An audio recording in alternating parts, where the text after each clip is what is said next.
มาเถอะทราบวันนี้ไอ้เรานี่ทานบ้างเนี่ยนางมอนางวันนี้ไร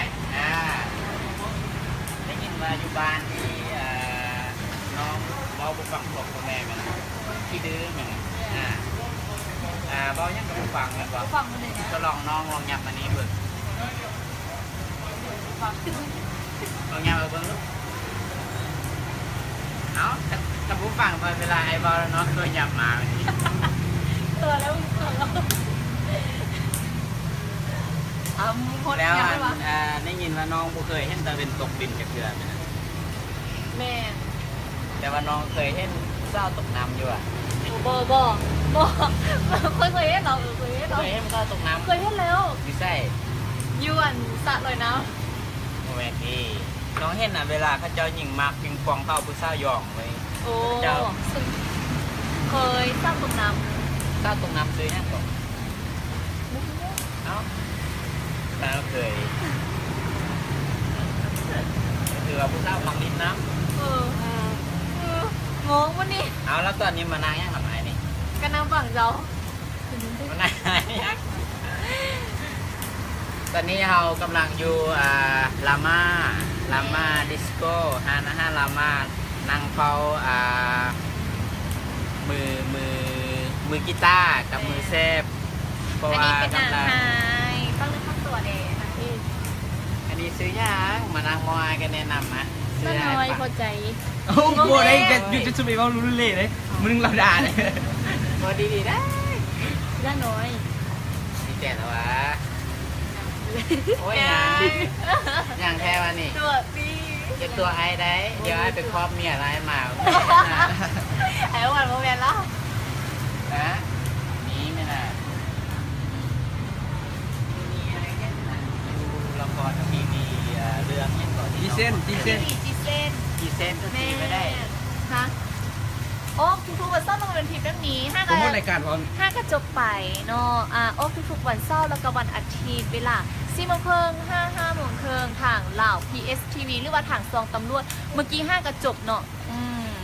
ถ้าว่าอยากเบิ่งก็สามารถไปเบิ่งคืนย้อนหล่างใดอยู่ที่ YouTube หรือว่าแฟนเพจก็ได้ทีวีจีเซนอันนี้บอกให้เบิ่งอัน ทีวีกี่เซน พระเอกเด้พระเอกจับกล้องน่ะ ทีวีกี่เซนนี้แล้วเขาเอาเบิ้งตอนคนมี รายการพอมาถ่ายMVเนาะมื้อนี้เนาะยังบ่ทันแล้วเทื่อสิพากันเร่งเครื่องมันแล้วมื้อนี้เนาะ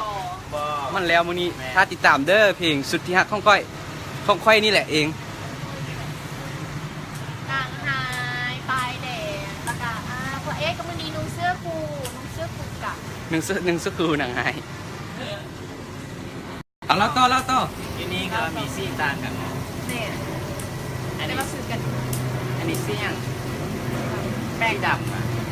ดำไล่เนาะแต่ไอ้พูดไอ้พูดดำอยู่เสื้อข้าว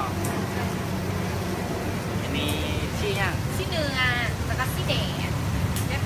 ไอ้น้องใส่ลิปสติกเลยยัง ให้เห็นได้ไหมลิปสติกเบอ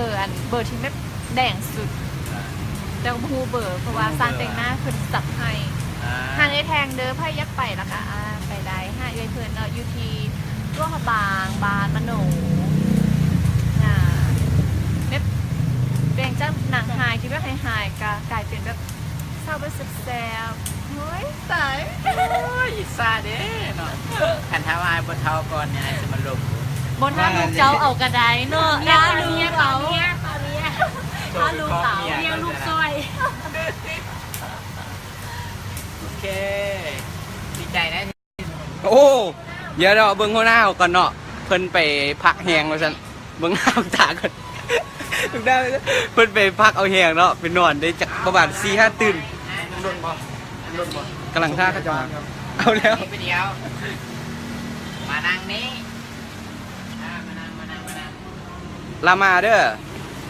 มานั่งไว้ไล่ ส่วนมาที่ฮานลามาเลยเนาะเพิ่นมีเซฟฟกซองแล้วก็เซฟวงเนาะโอเคไล่บรรยากาศดีฮานงามบริการดี ตามแนว เศร้าก็มีแต่ผู้เศร้าเนี่ย ผู้สาวก็มีแต่ผู้สาวงาม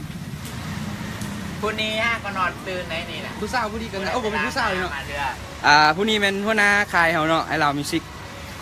เบิ่งเด้อส้มหน้าเด้อ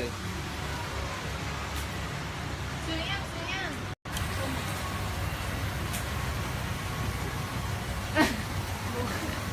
เปิดเลย คัด ระเบิดเลย